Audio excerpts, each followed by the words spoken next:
people who dropped out of college because they thought it was stupid. And they're that sort of people. We would call them perhaps beatniks. But you see, the city doesn't like it because they aren't owning the right sort of cars, and therefore the local car salesman isn't doing business through them. They hardly use dishwashers, appliances of that kind. They don't need them. And also they wear blue jeans and things like that, and so the local dress shops feel a bit put out having these people around. And they live very simply. Well, you mustn't do that. You've got to live in a complicated way.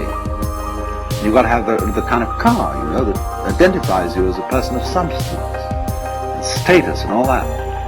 So there's a great problem here in our society.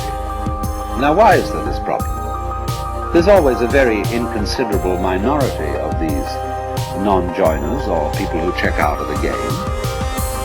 But you will find that insecure societies are the most intolerant of those who are non-joiners. They are so unsure of the validity of their game rules that they say everyone must play. Now that's a double bind. You can't say to a person, you must play, because what you're saying is you are required to do something which will be acceptable only if you do it voluntarily. So everyone must play, because they're very uneasy, because everybody is responsible. You mean you may try not to be and avoid it and say, oh, let the senators take care of it or the president. But theoretically, everyone's responsible. But now it's in your hands. You say, well, what are we going to do? Well, I think this way, and you think that way, and he thinks the other way. And so we're all unsettled. And therefore, we become more and more conformist. Individualism, rugged individualism, always leads to conformism, because people get scared.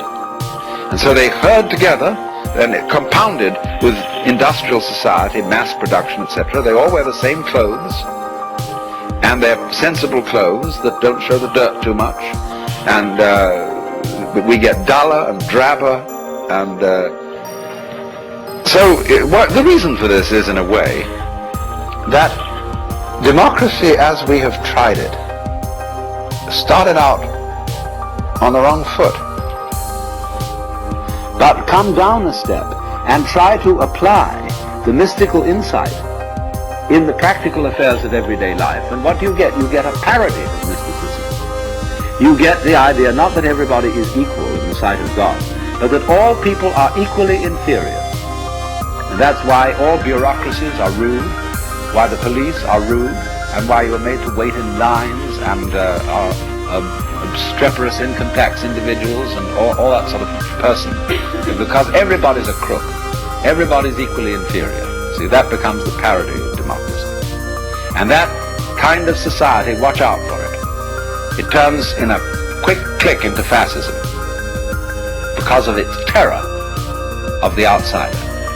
Now, a free and easy society loves outsiders because they know that man is doing for us what we haven't got the guts to do.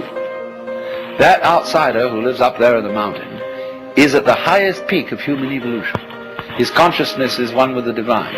And great, just there is someone like that around. It makes you feel a little better. He has realized, he knows what it's all about. And so we need a number of those people. Even though they don't join our game, they tell us, you see, what you're doing is only a game. It's okay, I'm not going to condemn you, but it is only a game, and we up on that mountaintop are watching you. We love you, we have compassion for you, and but excuse please, we aren't going to join. So that gives the community great strength, because it tells the government in no uncertain terms that there's something more than government.